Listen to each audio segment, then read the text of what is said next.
Hello students, welcome to maths और code. और आज के इस वीडियो में हम जानने वाले हैं प्रॉफिट और लॉस का बेसिक फार्मूलाज के बारे में। इसमें आपको profit percent, loss percent, selling price, cost price, discount, mark price, हर चीज़ के बारे में इंफॉर्मेशन मिलेगा। ठीक है, तो बने रहिए इस वीडियो में। तो प्रॉफिट लॉस कहाँ से आया? प्रॉफिट मतलब होता है फ़ायदा, जहाँ आपका कुछ लाभ हुआ। लॉस मतलब होता है हानि, कहीं आपका कुछ नुकसान हो गया। ठीक है, तो चलिए शुरू करते हैं। जैसे एक एग्जांपल के साथ समझिए, कोई आर्टिकल है। आर्टिकल मतलब कोई एक सामान है, ठीक है, और इसको आप कहीं से खरीद के लाएं 200 रुपीज़ में। तो यहाँ आपका कॉस्ट प्राइस हो गया 200 रुपीज़, ठीक है, और इसको आप सेल कर दिए 300 रुपीज़ में। ठीक है, तो आप 200 में लाएं, 300 में बेच दिए, तो 100 रुपये आपका प्रॉफिट हो गया। यहाँ प्रॉफिट क्या हो गया? 100 रुपीज़। ठीक है, उसी तरह अगर यही आर्टिकल था, इसको अगर आप 200 में ही लाते और इसको आप बेच देते 150 रुपीज़ में, तो देखिए आप 200 में लाए, कम में बेच दिए, तो 50 रुपीज़ का आपका नुकसान हो गया, 50 रुपीज़ का आपका लॉस हो गया। ठीक है, तो ये मतलब सिंपल आप इस एनालॉजी से समझ सकते हैं प्रॉफिट लॉस का क्या मतलब बन रहा है। ठीक है, अब हम फॉर्मूलाज पे आते हैं। ये मैंने ओवरऑल रफली आपको समझा दिया। ठीक है, तो सबसे पहले शुरू करते हैं। ठीक है, तो प्रॉफिट, ठीक है, या स्टार्टिंग से शुरू करते हैं। सेलिंग प्राइस क्या होगा कि जिस प्राइस में आप सेल कर देते हैं कमोडिटी को। कॉस्ट प्राइस क्या होगा? जो आपका लागत लगा किसी चीज़ को खरीदने में। ठीक है, जितना में आपने खरीदा। जैसे यहाँ कॉस्ट प्राइस 200 था, सेलिंग प्राइस 300 था, मतलब आपको पड़ा 200 और आपने बेचा 300 में, तो सेलिंग प्राइस हो गया 300। ठीक है, अब प्रॉफिट क्या होता है? प्रॉफिट तब होगा जब एसपी आपका बड़ा हो सीपी से। ठीक है, यहाँ देखिए 300 बड़ा है 200 से, तभी आपका प्रॉफिट होगा। ठीक है, तो प्रॉफिट कब होता है? जब एसपी आपका बड़ा होता है सीपी से, मतलब सेलिंग प्राइस ज़्यादा है कॉस्ट प्राइस से। और ये होता है selling price minus cost price. ये देखिए 300 माइनस 200 यानी 100 का प्रॉफिट। उसी तरह लॉस होगा जब आपका सीपी बड़ा होगा सेलिंग प्राइस से। क्यों? क्योंकि देखिए 200 बड़ा है 150 से, तब आप जो है जितना में लाए उसे कम में बेच दिए, तो आपको 50 रुपीज़ का लॉस हो गया। तो ये हो जाएगा सीपी माइनस एसपी। ठीक है, इतना आपने बेसिक समझ लिया। ठीक है, ये एकदम ही बेसिक है। ठीक है, अब देखिए धीरे धीरे करके एडवांस पे जाएंगे।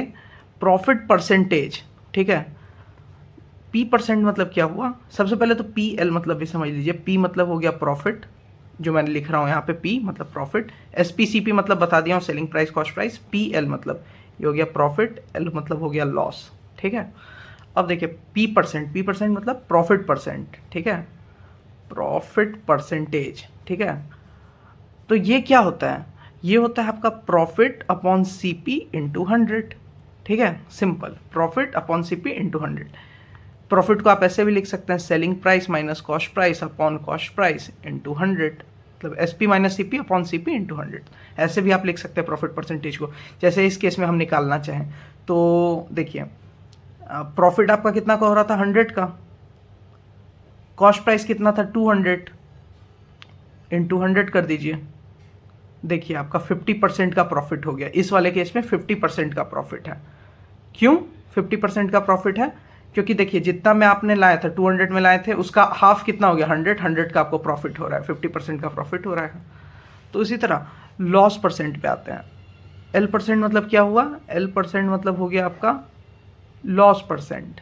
ठीक है, अब देखिए ये हो गया आपका loss upon C P into 100। ठीक है, ये होता है C P minus S P upon C P into 100।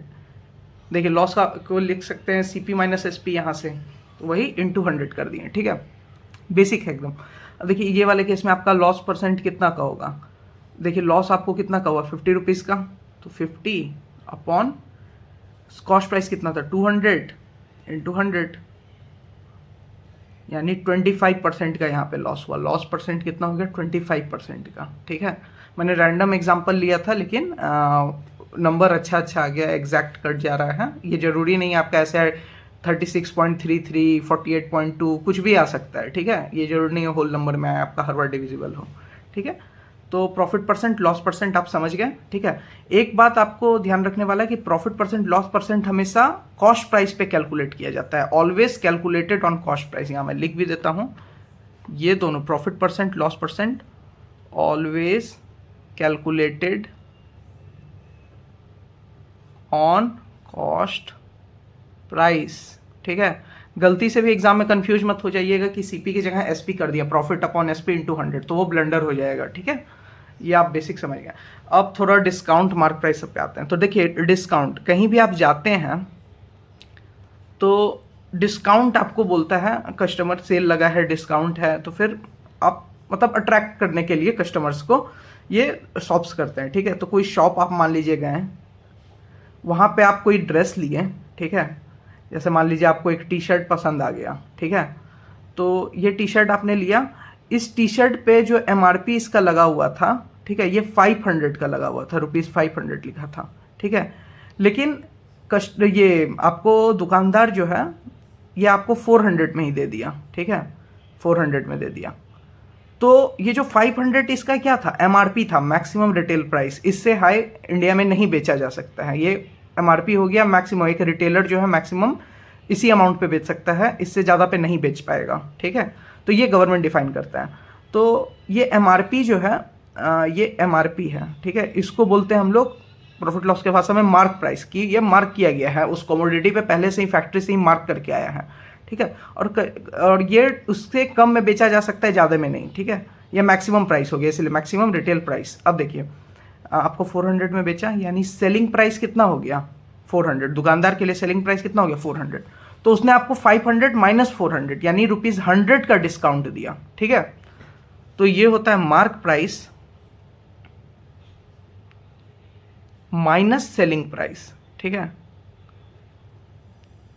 ये 500 में भी बेच सकता था, लेकिन 400 में बेचा क्योंकि आप खरीद लें, आपको थोड़ा ऑफर दिया कि आपको सस्ते में दे रहे हैं। ये डे टू डे लाइफ में आप देखते हैं तो 100 रुपये का आपको डिस्काउंट मिला। तो डिस्काउंट क्या होता है, mark price minus selling price. ठीक है, अब देखिए, जैसे प्रॉफिट लॉस परसेंट होता है तो डिस्काउंट परसेंट भी होता है। डिस्काउंट परसेंट क्या होता है, ये होता है आपका discount upon mark price into 100। ठीक है, तो डिस्काउंट को आप ऐसे भी लिख सकते हैं, mark price minus selling price upon mark price into 100। तो डिस्काउंट परसेंट का एक ये भी फॉर्मूला हो गया। ठीक है, तो दोनों में से कोई भी लगा सकते हैं, डिस्काउंट ही की जगह हम लोग MP माइनस SP लिख दिए। तो आपको बस ये समझना है कि नॉर्मल सिंपल सा फॉर्मूला है, लेकिन जैसे प्रॉफिट और लॉस ये कॉस्ट प्राइस पे कैलकुलेट किया जाता है, तो डिस्काउंट मार्क प्राइस पे हमेशा कैलकुलेट किया जाता है। ठीक है, तो डिस्काउंट के बारे में लिख देंगे, always calculated on marked price. ठीक है, ये आपको याद रखना है, ये दोनों हमेशा कॉस्ट प्राइस पे कैलकुलेट किया जाता है, ये हमेशा मार्क प्राइस पे कैलकुलेट किया जाता है, पहली बात। और ये तो अब आपका कंप्लीट हो गया है, ऐसा कुछ इसमें और एक्स्ट्रा बचा नहीं है। डिस्काउंट हो गया, मार्क प्राइस का फॉर्मूला हो गया, एक बार आप देख लीजिएगा, सब चीज़ का मैं वैल्यू भी लिख दिया हूँ कि जैसे MP है तो मार्क प्राइस को डिनोट कर रहा है, SP सेलिंग प्राइस को। अब जैसे कंप्लीट हो गया है, लेकिन एक पजल ट्रिकी टाइप का क्वेश्चन आपके सामने रख देता हूँ। ठीक है, तो जैसे आप मान लीजिए कहीं दुकान में गए, मॉल में, वहाँ आपने देखा कि कोई कमोडिटी है, कोई टी शर्ट ही है, उस पर लिखा हुआ है कि सेल। ठीक है, और उसके बाद सेल 50% प्लस 50% का सेल है। ये जो बाय द वे 50% या 20% का सेल दिया है, ये 20% क्या है, ये डिस्काउंट परसेंट ही दिया रहता है। जैसे 500 का चीज़ है, 20% डिस्काउंट मान लीजिए दिया हुआ है कस्टमर को, 20% डिस्काउंट, तो 20% कितना हो गया, 20/100 इंटू 500, तो ये हो गया आपका 5 to 100 रुपीज़ का डिस्काउंट हो गया। तो 100 रुपीज़ का अगर डिस्काउंट हो गया तो आपको 400 में बेच रहा है वो, तो आप इसको आप अपना प्राइस निकाल सकते हैं कि सेलिंग प्राइस आपका कितना हो जाएगा, MRP, और 20% का डिस्काउंट था यानी -100, यानी 400 का डिस्काउंट में मिल रहा है, मतलब 400 में मिल रहा है 100 रुपीज़ का डिस्काउंट। तो यही आपको ये समझ गए आप। अब सेल है 50% प्लस 50%। ठीक है, तो अब इसमें आपको इसको बोलते हैं हम लोग सक्सेसिव डिस्काउंट। ठीक है, सक्सेसिव डिस्काउंट। और सक्सेसिव डिस्काउंट क्या होता है, एक डिस्काउंट के बाद दूसरा डिस्काउंट लगातार मिल जाता है। ठीक है, तो इसमें आपको इफेक्टिवली कितने का पड़ेगा, जैसे 100 रुपीज़ का कमोडिटी है, तो 50 प्लस 50 यानी 100% का डिस्काउंट, यानी 100 रुपीज़ का 100%, मतलब पूरा ही आपको डिस्काउंट मिल गया, तो आपको पे ही नहीं करना पड़ा, फ्री में मिल गया। ठीक है,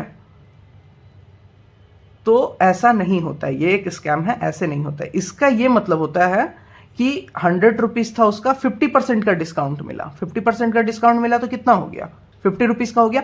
अब इस 50 रुपीज़ पे फिर 50% का डिस्काउंट मिला, तो 50% 50 का कितना हो गया, 25। तो आपको 25 मतलब 100 का चीज इफेक्टिवली 25 में पड़ रहा है। इसका मतलब आप देखिएगा कितना, 75 रुपीज़ का डिस्काउंट मिला, मतलब इफेक्टिवली ये 75% का डिस्काउंट हुआ। मतलब 50% प्लस 50% का डिस्काउंट इफेक्टिवली 75% का डिस्काउंट हुआ। ठीक है, तो ये इसको कहते हैं सक्सेसिव डिस्काउंट। कोई कोई एग्जाम में इसका भी क्वेश्चन आता है, इसीलिए मैंने बता दिया। और बाकी अगर कुछ भी डाउट हो, आपको कुछ नहीं समझ में आया हो, ठीक है, तो आप पूछ सकते हैं मेरे से कमेंट सेक्शन में, मैं रिप्लाई जरूर कर दूंगा। Thank you so much for watching the video.